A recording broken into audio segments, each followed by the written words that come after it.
Class 1 rank academy मध्ये आपले स्वागत आहे। आज आपण इयत्ता 7वीचं स्कॉलरशिप मध्ये आकलन 2 भाषा ज्ञान हे बघणार आहोत। आता आपण याच्या आधी एक घेतलेला आहे व्हिडिओ, त्याच्यामध्ये आपण सूचना पालन बघितले। सूचना पालनचे आपण 3 भाग केलेले, ते आपण बोर्डवर घेतलेले। त्याचप्रमाणे आपण जे आता जे आकलन मध्ये हा दुसरा टॉपिक आहे भाषा ज्ञान। भाषा ज्ञान हे आपण या पेजवर घेणार आहोत। प्रश्न घेतलेले आपण एक 25 ते 30 प्रश्न आहे, तेवढे आपण सॉल्व्ह करणार आहोत भाषा ज्ञानच्या। पहिला प्रश्न बघा, आता सूचना पालन जेव्हा मी शिकवलं होतं तेव्हा तुम्हाला काही सूचना सांगितल्या होत्या का, काही सूचना असतात त्याचं आपल्याला पालन करायला पाहिजे। त्यामुळे तुम्ही जर तो व्हिडिओ आधी बघितला नसेल तर तो बघून घ्या। पहिला प्रश्न आहे आपल्याला, द पा म क स्त आ या अक्षरापासून बनणारा अर्थपूर्ण शब्द कोणता शब्दसमूह दर्शवतो। म्हणजे बघा, आता आपल्याला ह्या टाइपचे असे प्रश्न दिलेले राहील, याच्यापासून आपल्याला हे जे दिलेले अक्षर या अक्षरांपासून आपल्याला एक शब्द तयार करायचा। मग त्या शब्दाचा अर्थ काय आहे तो अर्थ पण आपल्याला माहित पाहिजे। पण त्यापूर्वी आपल्याला थोडंफार भाषेचं ज्ञान पाहिजे, म्हणजे तुम्हाला म्हणी, थोड्याशा म्हणी माहित पाहिजे, समानार्थी शब्द, विरुद्धार्थी शब्द किंवा एखाद्या शब्दाचा अर्थ हे तुम्हाला माहित पाहिजे, तेव्हा तुम्हाला ते लवकरात लवकर सॉल्व्ह करता येईल। बघा, आता आपल्याला काय दिले, हा द पा म क स्त आ या अक्षरापासून बनणारा कोणता तयार होईल बरं माहितीये? बघा बरं व्यवस्थित बघा, काय दिलेलं आपल्याला, द पा म क स्त, मग याच्यापासून काय तयार होईल आपल्याला, आ पाद मस्तक। काय तयार झालं याच्यापासून? आपाद मस्तक। काय तयार झालंय?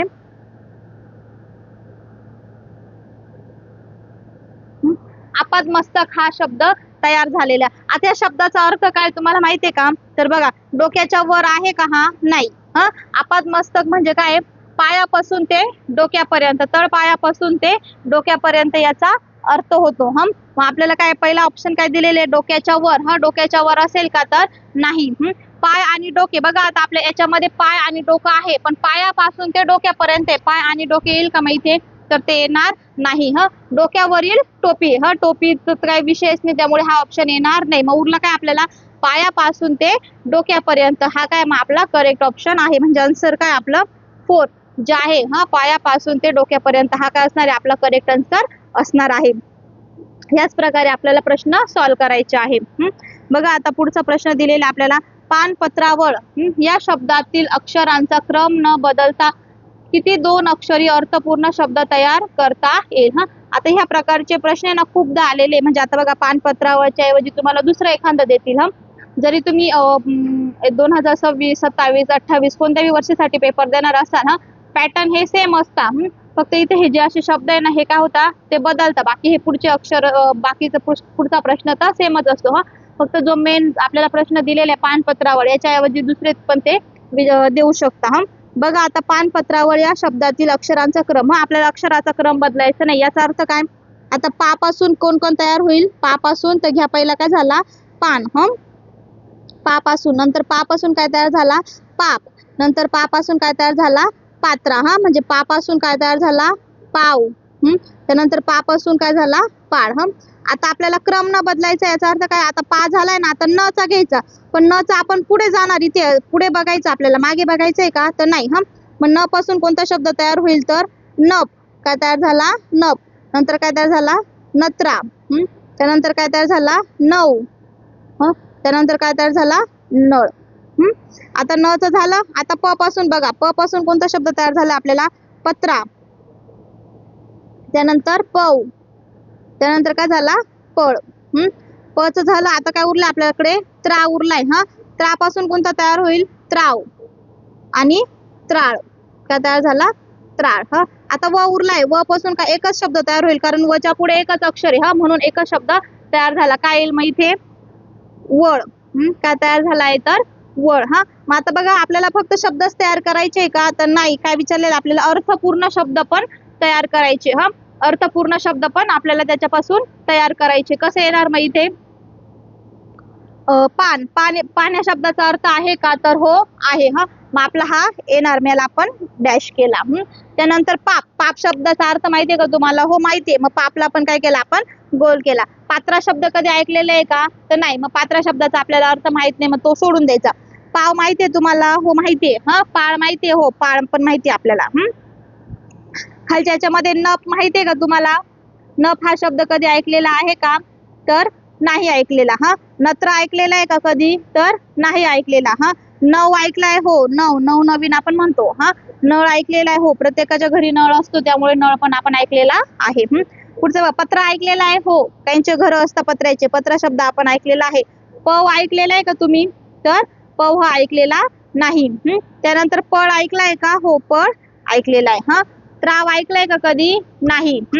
त्राळ नाही. हा. व पासून वळ ऐकलाय का? हो, वळ ऐकलेला आहे. मग वळला पण काय करायचं आपण तर गोल करायचं. मग किती शब्द तयार झाले बघा, 1 2 3 4 5 6 7 8 9. किती शब्द तयार झाले आपले? 9. 9 शब्द कसे तयार झाले का ज्याला काहीतरी अर्थ आहे असे किती शब्द तयार झाले आपले? 9. मग ऑप्शन नंबर काय येईल आपला? तिसरा जो आहे ऑप्शन नंबर 3 जो आहे 9, हे आपलं करेक्ट आन्सर असणार आहे. हा, या पद्धतीने तुम्ही सॉल्व्ह करायचे. म्हणजे तुम्हाला फक्त शब्द नाही तयार करायचे, पण शब्द तयार करून तुम्हाला त्याचा अर्थ पण सांगायचा आहे आणि शब्दांचा क्रम पण नाही बदलायचा आहे. पुढचा प्रश्न घेऊया आता 3 नंबरचा. काय दिलेला आपल्याला? परमनंट या शब्दातील अक्षरांपासून पुढील पैकी कोणता शब्द तयार होत नाही? हा, काय म्हटलेलं आहे? नाही. प्रश्न नीट वाचायचा नेहमी. हा, तयार होतो असा नाही, तयार होत नाही. प्रश्न व्यवस्थित नीट वाचायचा. किती बी घाई असली तरी पण प्रश्न व्यवस्थित वाचायचे. तुम्हाला कन्फ्युजन करण्यासाठी असे प्रश्न देता नाही वाले. बघा, पॅन शब्द तयार होतोय का ह्या नावामधून? तुम्हाला हे नाव तयार होत आहे का नाही ते आपल्याला बघायचे. बघा, आता पॅन तयार होतोय का? पी आहे, हो आहे, ए आहे, एन आहे, टी आहे, हा शब्द होतोय. मग हे येईल का आपलं? हे येणार नाही. नीट बघा, एन आहे, हो आहे, ई आहे, हो आहे, ए टी आहे, हा पण आहे. मग हे आन्सर येईल का आपलं? नाही. रेट आहे का? रेट हा शब्द आहे का याच्यामध्ये? बघा, आर आहे, ए आहे, टी आहे, ई आहे, हा पण येणार नाही. हा पण शब्द याच्यामध्ये आहे. मोर आहे का हा शब्द? तर एम ओ आहे का? नाही. हा, मग आपला आन्सर काय आहे? तर चौथं हे जे आहे आपलं आन्सर आहे. कारण का? याच्यामध्ये ओ आहे. आपल्या पूर्ण शब्दामध्ये ओ दिलेला आहे का? नाही. याच्यामध्ये काय दिलेलं आहे? ओ दिलेला आहे, एम ओ. बाकीचे शब्द तर आहे पण ओ आहे का याच्यामध्ये? तर नाहीये. म्हणून आपला आन्सर काय आला? चौथं डी जो आहे आपला ऑप्शन नंबर 4 ते आपला करेक्ट आन्सर असणार आहे. पुढचा प्रश्न घेऊया आता. म न क्र दी या अक्षरापासून बनणारा अर्थपूर्ण शब्द कोणता शब्द समूह दर्शवतो? म न क्र दी याच्यापासून आपल्याला आता हा जो पहिला केला होता ना आपण अपादमस्तक, तसाच हा दिलेला आहे बघा. म न क्र दी याच्यापासून काय तयार होईल? मग दी न क्र म काय तयार झाला आपला? दिनक्रम. दिनक्रम तयार झाला. आता दिनक्रमचा अर्थ काय? तुम्ही शाळेत ऐकलं असेल, रोजचा दिनक्रम असतो आपला. शाळेत गेल्या शाळेत गेल्यापासून ते संध्याकाळपर्यंत, शाळा सुटेपर्यंत आपले ठरलेले असतात. आज सकाळी सकाळी प्रार्थना होईल, मग हे लेक्चर होईल, मग ते लेक्चर होईल, मग हे होईल, मग ते होईल. हा पूर्ण दिवसाचा दिनक्रम आपला काय असतो? ठरलेला असतो. मग दिनक्रमचा अर्थ काय येईल? तर मग नदीचे पाणी येईल का? तर नाही. मनाचा क्रम येईल का? इथे मनाचा क्रम दिला आहे नाही. दररोज ठरलेला कार्यक्रम तर हो. आपला आन्सर काय येणार आहे? दररोज ठरलेला कार्यक्रम. म्हणजे ऑप्शन नंबर काय 2 जो आहे ते काय आपलं करेक्ट आन्सर असणार आहे. हा, या पद्धतीने आपण सॉल्व्ह करायचे. आपण आता 4 प्रश्न सॉल्व्ह केले. पुढचे प्रश्न घेऊया आता. बघा, पुढचं काय दिलेलं आहे आपल्याला? 5वा प्रश्न. अवकाश स्थानक. अवकाश स्थानक या शब्दातील अनुक्रमे कोणत्या क्रमांकाच्या अक्षरापासून कावळा या शब्दाचा अर्थ तयार होतो? कावळा शब्दाला काय काय म्हणता बरं? माहिती आहे तुम्हाला? काय म्हणता कावळ्या शब्दाला? समानार्थी शब्द काय कावळ्याचा? काक. काय? काक. ऐकलं असेल ना कधी? काक. कावळ्याला काय म्हणतात? तर काक म्हणता. मग काक शब्द याच्यामधून कोणत्या क्रमांकापासून तयार झाले ते आपल्याला लिहायचं. मग अवकाश स्थानक याला आपण नंबरिंग देऊया. काय नंबरिंग दिली? अवकाश स्थानक. याला काय करूया आपण? तर नंबरिंग देऊया. 1 2 3 4 5 6 7.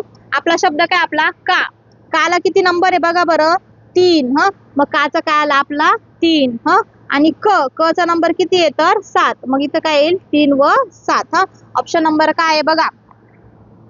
आता कोणी कोणी कन्फ्युजन बघा त्यांनी काय केले, पहिलेच याच्यामध्ये 7 आणि 3 देऊन ठेवला. पण हा कसा आहे? उलटा आहे. आपला आन्सर काय आलेला आहे? 3 आणि 7 आलेले आहे. त्यांनी काय देऊन ठेवलं आहे? 7 आणि 3. घाईघाईमध्ये तुम्ही काय करणार? ऑप्शन नंबर ए ला टिक करणार. पण असं चालेल का? तर असं चालणार नाही. आपण जर ऑप्शन नंबर ए ला जर टिक केलं तर आपलं काय येणार? ते रॉंग येणार. आपल्याला 3 आणि 7च घ्यायचा, 7 आणि 3 घ्यायचा नाही. मग आपला आन्सर काय येणार आहे? ऑप्शन नंबर 4 जो आहे ते काय आपलं करेक्ट आन्सर असणार आहे. ह्या पद्धतीने तुम्ही सॉल्व्ह करू शकता. पुढे घेऊया आता पुढचा प्रश्न. रुंद, पुंज, काफिला, ताटवा, बन या शब्दांमध्ये पुढील पैकी कोणत्या शब्दासाठी समूह दर्शक शब्द आलेला नाही? आता बघा आपल्याला हे शब्द दिलेले काही आणि याच्यामध्ये कोणासाठी आलेला नाहीये ते आपल्याला सांगायचे. आता फुलं, फुलांचा काय असतो माहितीये? खूप सारे फुलं एकत्र आले तर आपण त्याला काय म्हणतो? फुलांचा ताटवा म्हणतो. काय म्हणतो? ताटवा. खूप सारे बांबू एकत्र जर केले तुम्ही, बांबूचा काय असतो? कोण सांगतं पटकन? तर बांबूचा काय असतो? बन असतो. बांबूचा काय असतो? बन असतो.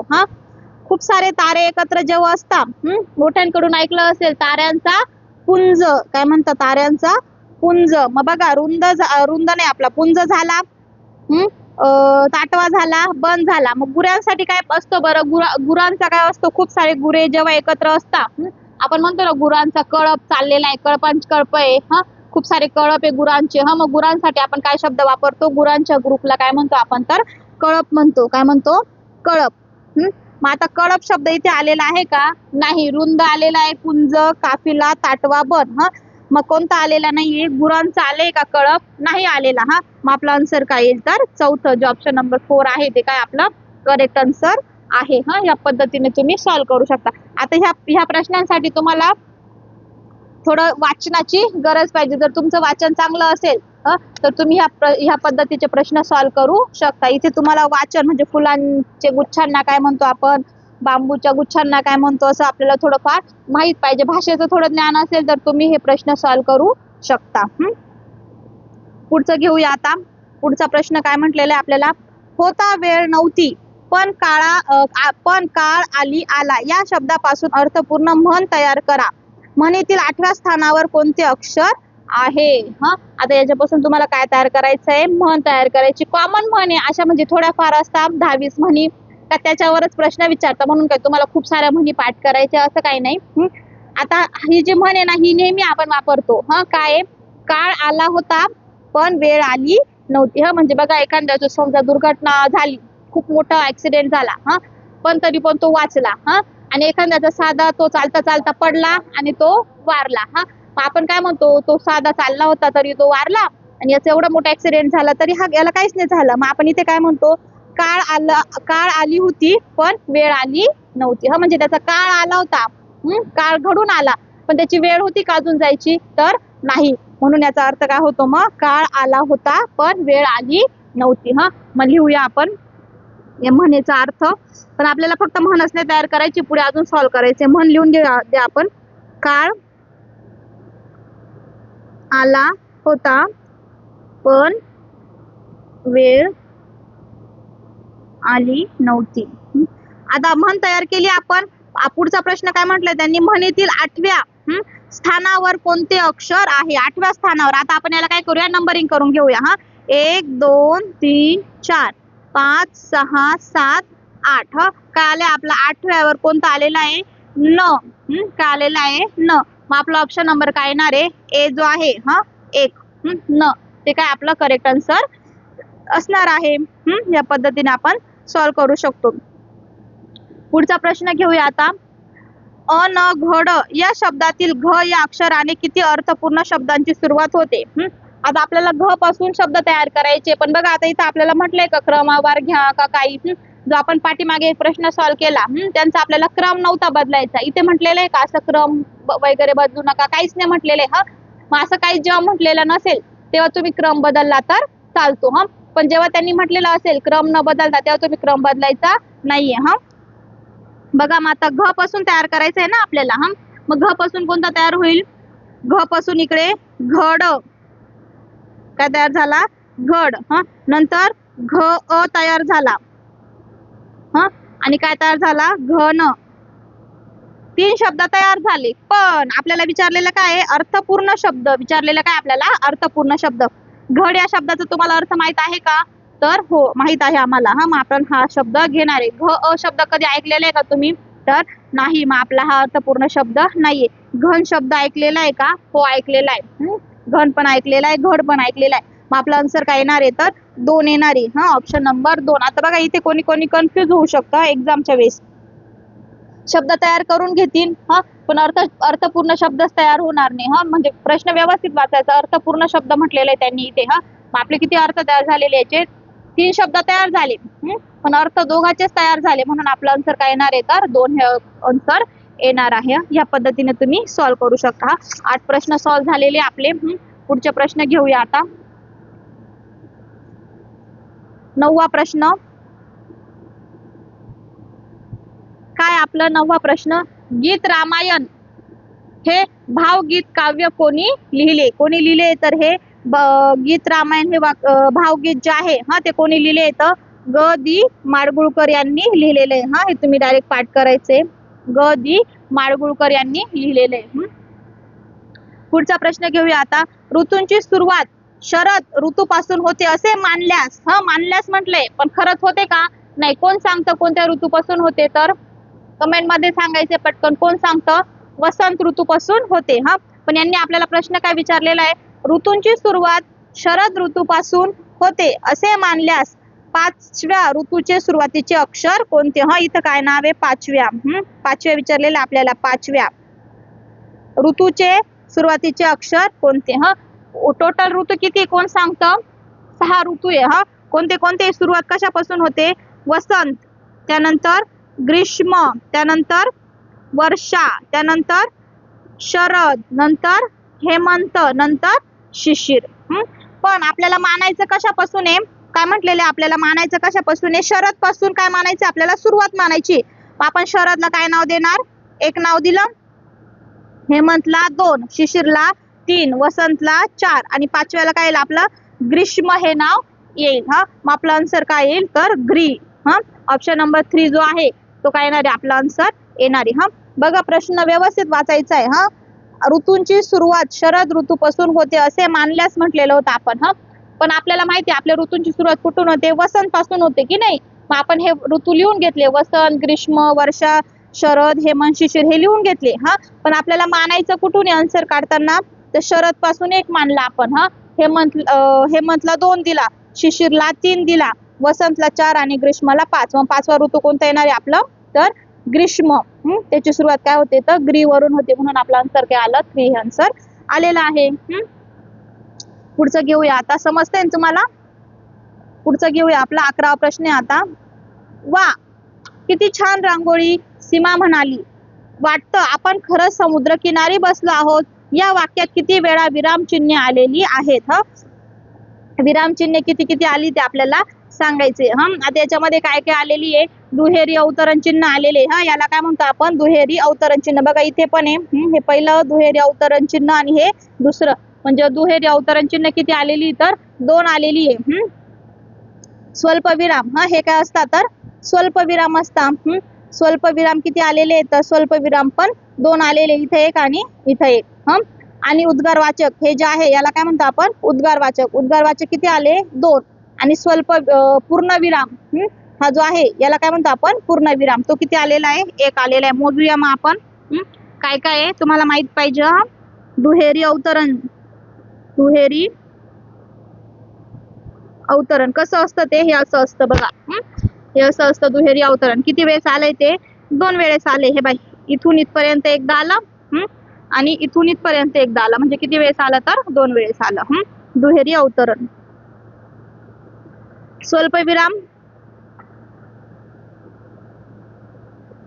स्वल्पविराम कसा असतो सांगा पटकन? हा जो आहे हे बा म्हणालीच्या तिथे स्वल्पविराम, इथे पण स्वल्पविराम. हा, म्हणजे असा स्वल्पविराम असतो. ते पण किती आले तर 2 आले. हा, ते पण किती आले? 2 आले. हा, त्यानंतर कोणतं दिलं आपल्याला? उद्गारवाचक. उद्गारवाचक कसं असतं हे? याला काय म्हणतो आपण? उद्गारवाचक. 1 आणि 2. उद्गारवाचक किती आले? 2 आले. मग इथे काय घेणार आपण? 2 घेणार. हा, आणि शेवट जो आलेला होता अजून एक काय आलेला आहे? पूर्णविराम. पूर्णविराम काय असतो? जेव्हा वाक्य संपतो आपण तेव्हा असं टिंब देतो ठेवून. हा, याला काय म्हणतो आपण? पूर्णविराम. तो किती वेळेस आलेला आहे? 1 आलेला आहे. मग किती झाले आपले? 2 आणि 2 4 आणि 2 6 आणि 1 7. किती आले आपले? 7. मग आपला आन्सर काय येणार आहे तर 2 नंबरचं 7 जे आन्सर येते काय आपलं करेक्ट आन्सर असणार आहे। हा, या पद्धतीने तुम्ही एकदम सोपं आहे, पण तुम्हाला माहित पाहिजे दुहेरी अवतरण कशाला म्हणतो, स्वल्पविराम, अल्पविराम, उद्गारवाचक, पूर्णविराम हे तुम्हाला माहित पाहिजे। पुढचं घेऊया आता। पुरोगामी विचारसरणी 12 प्रश्न आपला पुरोगामी विचारसरणी असलेला भारत आधुनिकता, प्रगती आणि विकासावर भर देतो या वाक्यातील कोणता शब्द शुद्ध स्वरूपात आलेला आहे? म्हणजे बाकीचं हे अशुद्ध स्वरूप आहे आणि एकच शब्द आलेला आपल्याला याच्यापासून, हे 4 ऑप्शन जे दिले त्याच्यापासून आपला एकच शब्द जो आहे तोच फक्त काय आलेला आहे तर शुद्ध रूपामध्ये आलेला। आपल्याला सांगायचंय की तो शुद्ध रूप कोणता। पुरोगामी, वाचन नीट पाहिजे याच्यासाठी। तुम्हाला जर वाचन केलेलं असेल तर तुम्हाला कळेल पुरोगामी हा शब्द आपण कसा लिहितो तर पुरोगामी, दुसरी विलांटी असते मीला। आधुनिकतेला कोणती नी जो आहे नीला कोणती विलांटी असते तर पहिली विलांटी असते। आधुनिकता शब्द कसे लिहितो आपण, आधुनिकता, आधुनिकता। प्रगती तिला कोणती असते, दुसरी प्रगती। विचारसरणी आपला बरोबर दिलेला आहे। विचारसरणी आपण असंच लिहितो, विचारसरणी। मग आपला आन्सर काय येणार आहे तर 4 जे आहे आपलं 4 नंबरचं विचारसरणी हा काय इथे व्यवस्थित म्हणजे शुद्ध रूपामध्ये आलेला आहे। म्हणून आपला आन्सर काय येणार आहे मग विचारसरणी हे आन्सर आपलं येणार आहे। पुढचा घेऊया आता। 13वा प्रश्न चालू आहे आपला। हॉस्पिटल या इंग्रजी शब्दासाठी अनुरूप मराठी शब्द पुढील पैकी कोणता? हॉस्पिटल ऐकलेला आहे शब्द, मराठीमध्ये काय म्हणतो हॉस्पिटलला? कोण सांगतो कमेंट मध्ये सांगायचे पटकन। काय म्हणता हॉस्पिटलला? रुग्णालय। काय म्हणता? रुग्णालय। ऐकलेलं असेल ना, जिल्हा रुग्णालय, रुग्णालय शब्द। मग काय हॉस्पिटलसाठी काय असतो आपला रुग्णालय। रुग्ण नेता ना त्याच्या पेशंटला मराठीत काय म्हणतो आपण? रुग्णालय, रुग्ण म्हणतो। पेशंटला काय म्हणतो? रुग्ण।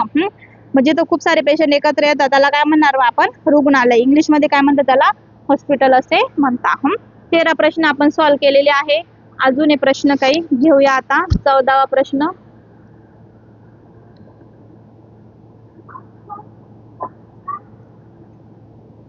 काय म्हटलेले? जा, तृ, अ, श, त या अक्षरापासून बनणारा अर्थपूर्ण शब्दसमूह कोणता? शब्दसमूह दर्शवतो, म्हणजे अर्थपूर्ण आपल्याला सांगायचंय।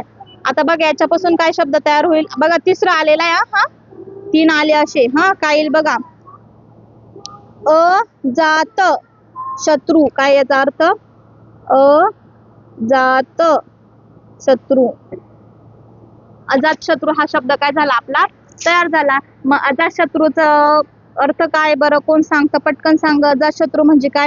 जुना शत्रू आहे का? नाही। कायम शत्रुत्व बाळगणारा? नाही। ज्याचा शत्रू अद्याप जन्मालाच आलेला नाही तर हो। म्हणजे ज्याचा शत्रूच अजून जन्माला आलेला नाही याला काय म्हणतो आपण? अजात शत्रू म्हणतो। म्हणजे ऑप्शन नंबर 3 जो आहे 3 तो काय आपला करेक्ट आन्सर असणार आहे। ज्याचा शत्रूच अद्याप जन्माला आलेला नाही असा कोण असतो? अजात शत्रू असतो। बघा आता पुढे घेऊया आपण। जर वाघाला सिंह म्हटले, सिंहाला हत्ती म्हटले, हत्तीला उंट म्हटले, उंटाला घोडा म्हटले, घोड्याला गाढव म्हटले तर वाळवंटातील जहाज कोण? वाळवंटामध्ये कोण जहाज असतं बरं, कोण सांगतं? उंट। उंटाला काय म्हणायचं आपल्याला? घोडा। पण असं डायरेक्ट लिहिणार का आपण तर नाही। मग कसं करायचं बघा, जेव्हा असे प्रश्न येतील ना तेव्हा काय करायचं बघा, वाघ आहे ना, वाघाला काय म्हटलंय तर सिंह। काय म्हटलेलं आहे? सिंह। सिंहाला काय म्हटलंय? हत्ती। हत्तीला काय म्हटलंय? हत्तीला काय म्हटलेलं आहे? उंट। उंटाला काय म्हटलंय? उंटाला काय म्हटलंय? घोडा। आणि घोड्याला गाढव। वाळवंटात चालतं कोण? उंट। उंटाला काय म्हटलेलं आहे तर घोडा। मग आपलं आन्सर काय येईल तर ऑप्शन नंबर 4 जे आहे ते काय आपलं आन्सर आहे।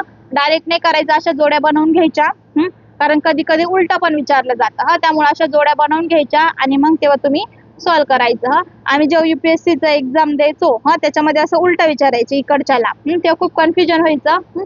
पण तुमचं 7वीचं आहे त्यामुळे इझी आहे। डायरेक्ट सरळ सरळ विचारलेले. उंटाला काय म्हणतो मग आपण? घोडा. हा, वाळवंटात कोण चालतं? तर उंट चालतं. उंटाला घोडा म्हटलं इथे. हा, आपलं आन्सर काय येईल? तर 4 आन्सर येणार आहे. पुढचा प्रश्न घेऊया आता 16व्या नंबरचा.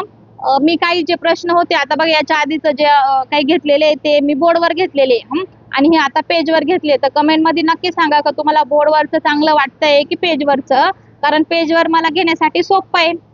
बोर्डवर जरा जास्त वेळ लागतो म्हणून व्हिडिओ पण लवकर येत नव्हते. पण इथे कसं एकखटी लिहून घेतलं की कंटिन्यू व्हिडिओ होतो. तिथे कसं मध्ये मध्ये स्टॉप करावं लागतं, पुसावं लागतं, प्रश्न लिहावं लागतं, म्हणून ते व्हिडिओ लवकर येत नव्हते. पण तिथं पण घेतलेले मी 3 लेक्चर आहे आकलनचेच. ते बोर्डवर घेतलेले आणि हे आपण पेजवर घेतले. तर तुम्ही नक्की सांगा तुम्हाला बोर्डवरचं आवडलं की हे आवडलं. पुढे आपल्याला कंटिन्यू करायला मग घेऊया. अमितने प्राणी संग्रहालय मध्ये वाघ काय काय बघितले? वाघ, सिंह, लांडगा, लांडोर, कोल्हा, हत्ती, माकड असे प्राणी बघितले. या प्राण्यांमध्ये पुढीलपैकी कोणत्या भिन्न लिंगी प्राण्याचा उल्लेख आला आहे? भिन्न लिंग किती लिंगी तुम्हाला माहिती आहे ना? स्त्रीलिंगी, पुल्लिंगी आणि नपुंसकलिंग. आता याच्यामध्ये बघा, वाघाला काय म्हणतो आपण? तो वाघ. मग तो काय झाला? तर पुल्लिंग झाला की नाही? सिंहाला काय म्हणतो आपण? तो सिंह. मग तो पण काय झाला? पुल्लिंग झाला. लांडग्याला काय म्हणतो? तो लांडगा. तो पण काय झाला? मग पुल्लिंग झाला. लांडोरला काय म्हणतो आपण? ती लांडोर. मग ती काय झाली? तर स्त्रीलिंगी झाली. कोल्हा पुल्लिंग, हत्ती पुल्लिंग, माकड ते माकड. आपण म्हणतो का तो माकड? ते माकड म्हणतो. त्याच्यामध्ये भिन्न लिंगी जे आहे कोणता आलाय? तर लांडोर. इथं काय दिले ऑप्शन आपल्याला? 4 दिले. लांडोर. लांडगा पुल्लिंग. लांडगा झाला आपला पुल्लिंग झाला. कोल्हा काय झाला? पुल्लिंग झाला. हत्ती तो पण पुल्लिंग. मग लांडोर काय झाली? स्त्रीलिंग. मग आपला आन्सर काय येणार आहे? तर लांडोर. भिन्न लिंगी कोणता? इथे सांगायचं आपल्याला भिन्न लिंगी कोणता आहे. मग आपला जो लांडोर आहे तो काय आपला भिन्न लिंगी, कारण स्त्री. सगळे पुल्लिंग ऑप्शन दिले, एकच स्त्रीलिंगी दिला. म्हणून हा काय येईल मग आपला स्त्रीलिंग. ऑप्शन नंबर 4 जो आहे तो काय आपला करेक्ट आन्सर असणार आहे. पुढे बघूया आता आपले किती झाले? 16 प्रश्न सॉल्व्ह झाले. आता पुढचे घेऊया आता 17वा प्रश्न. प्रश्न दिसताय ना सर्वांना? माझ घरात राकेश ओक्साबोक्सी रडत होता म्हणून मी त्याचे सांत्वन केले. या वाक्यात पर्यायात दिलेल्या शब्दसमूहापैकी कोणत्या शब्दसमूहासाठी एक शब्द आलेला नाही? काय म्हटलेलं आहे? नाही. प्रश्न नीट वाचायचा. काय म्हटलेलं आपल्याला? आलेला नाही.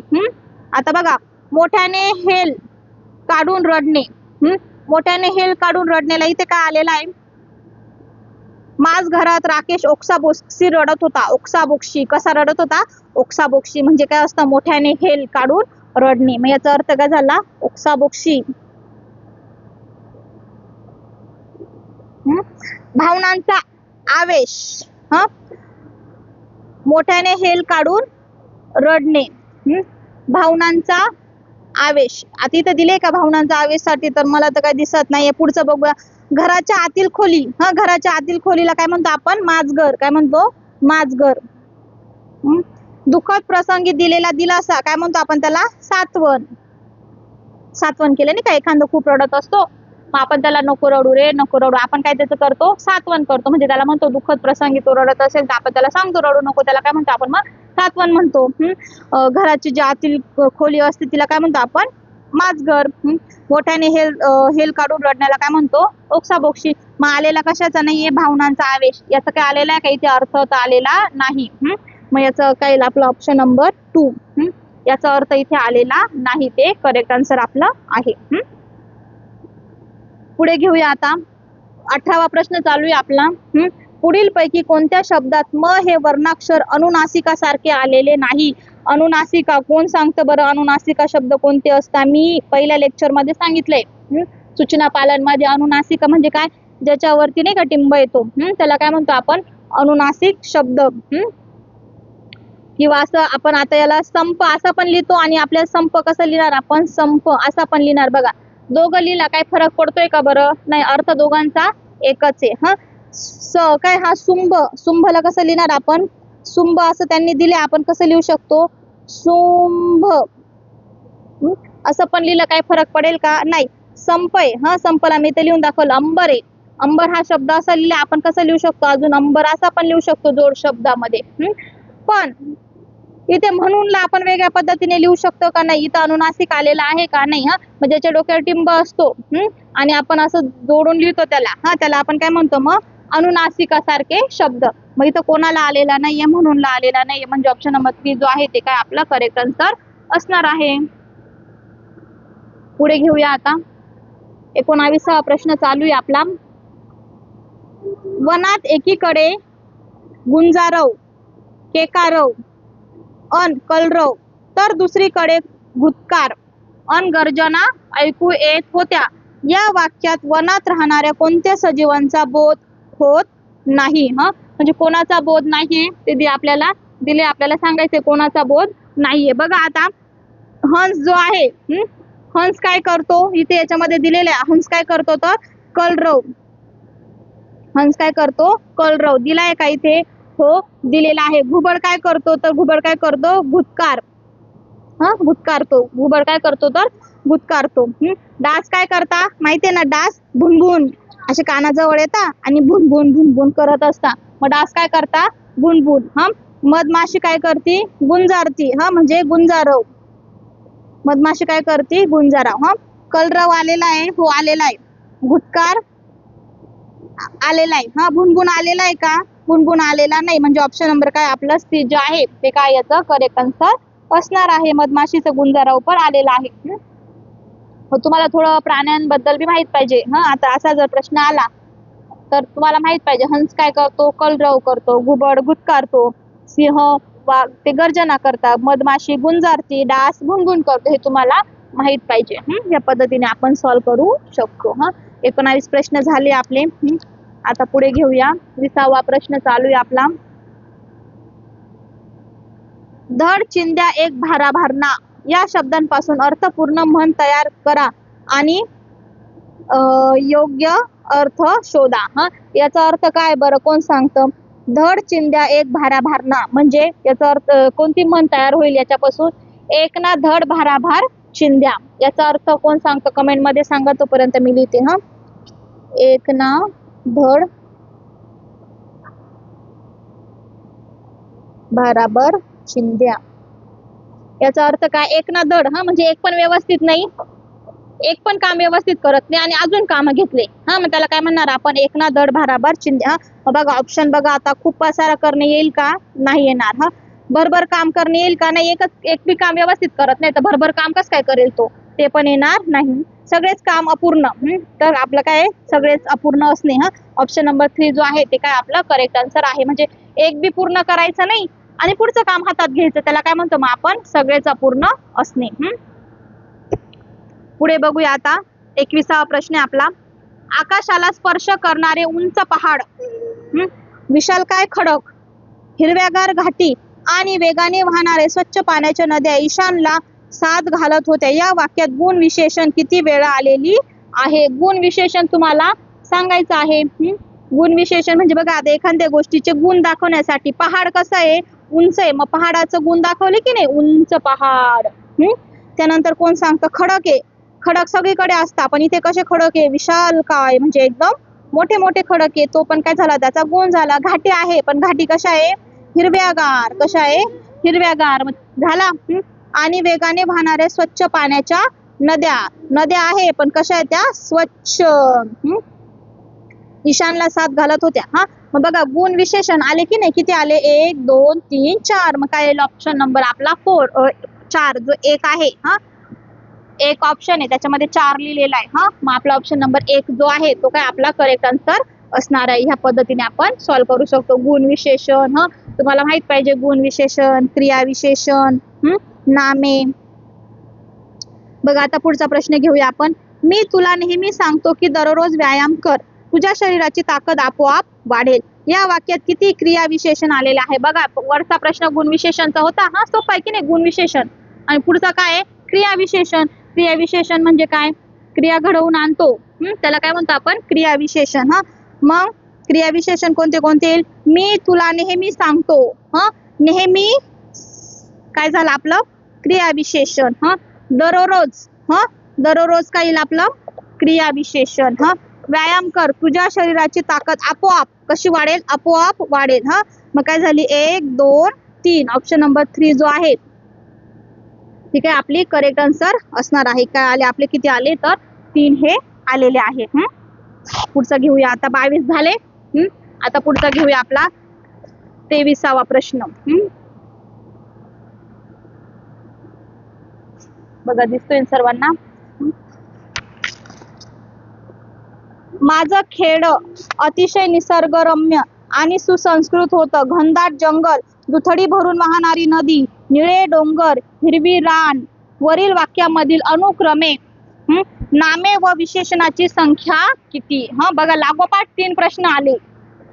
पहिले तर काय आलं होतं गुणविशेषण, दुसरं क्रियाविशेषण, याच्यामध्ये काय आलेलं आहे नामे आणि विशेषण. काय काय सांगायचं आपल्याला नामे आणि विशेषण. सांगा मग नामे कोणती कोणती याच्यामध्ये.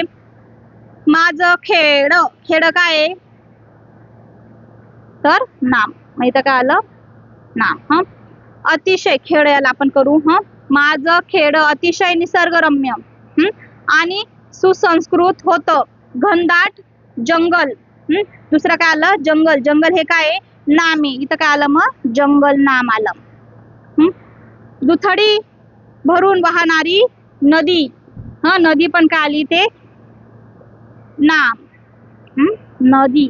निळे, निळे पण काय इथे निळे डोंगर, निळे डोंगर, इथं काय येईल मग डोंगर.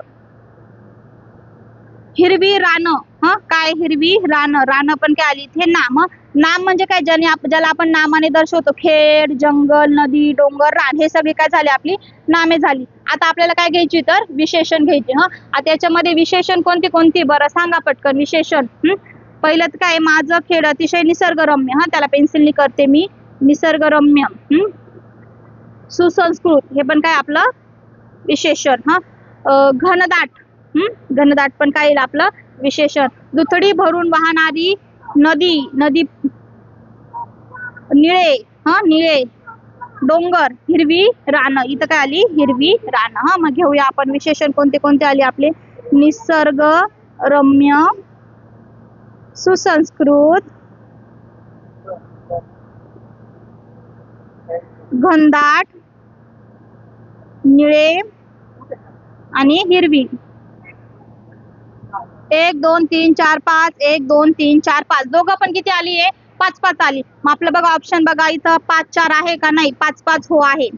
मग काय आली आपलं ऑप्शन नंबर 2 हे काय आपलं करेक्ट आन्सर आहे. समजतंय तुम्हाला नामे आणि विशेषण. पुढचा प्रश्न घेऊया आता. 24वा प्रश्न आहे आपला.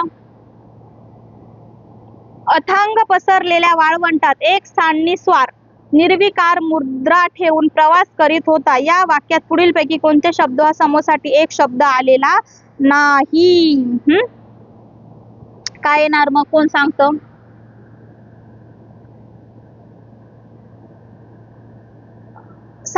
सांडणीवर बसलेला दिलाय ना आपल्याला कोण असतो तो सांडणीस्वार. इथं काय लिहिणार मग आपण सांडणीस्वार. थांग नसलेला कोण येईल तर अथांग. काय येईल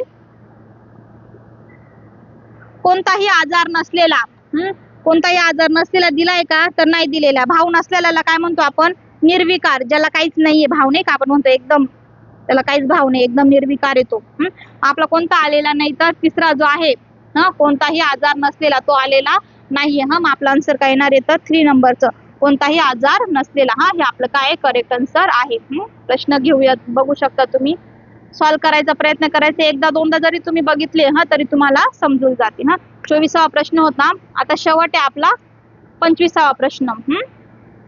हा प्रश्न खूप महत्वाचा आहे. फडफड करुनी भिजले अपुले पंख पाखरे सावरती सुंदर हरिणी हिरव्या कुरणी निज बाळांसह बागडती. वरील पंक्तीमध्ये एकूण किती ओष्ठवर्ण आलेली आहेत. काय विचारलेलं आहे ओष्ठवर्ण.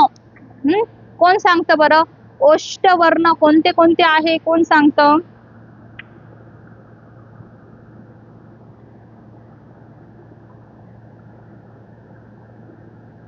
कोण सांगतंय नाही.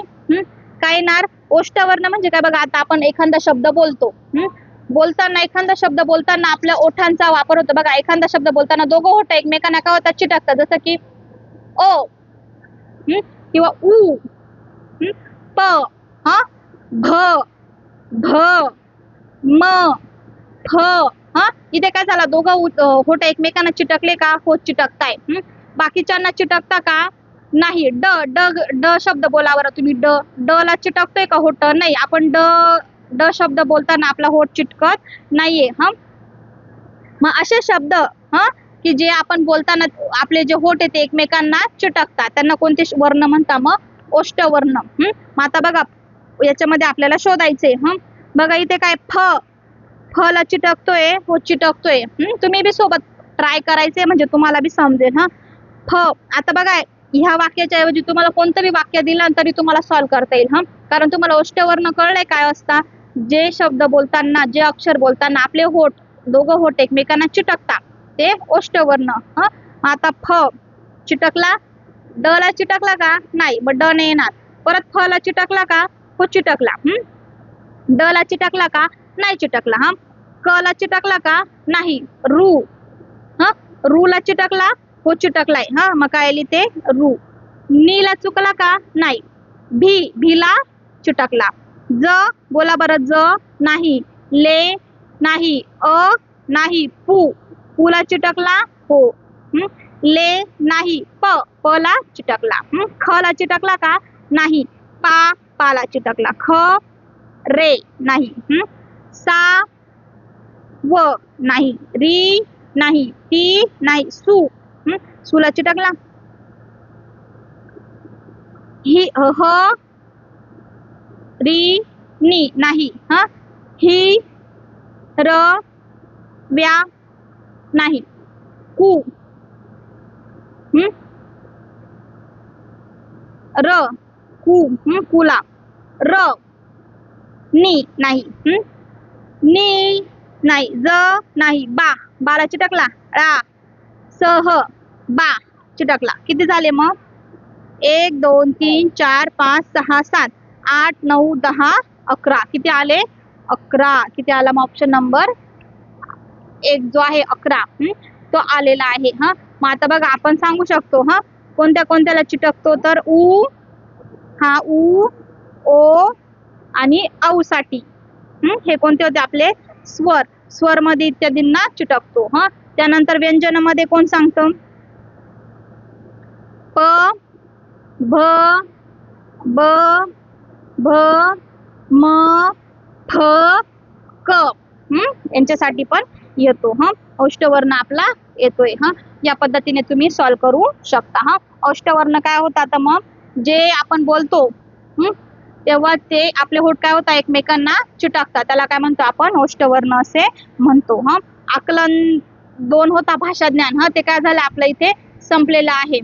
आता आपण जो पुढील आपला जो आहे, आता पुढील जो आहे काय बघूया. पुढच्या याच्यामध्ये आपण काय घेणार आहोत, तर इंग्रजी वर्णमाला.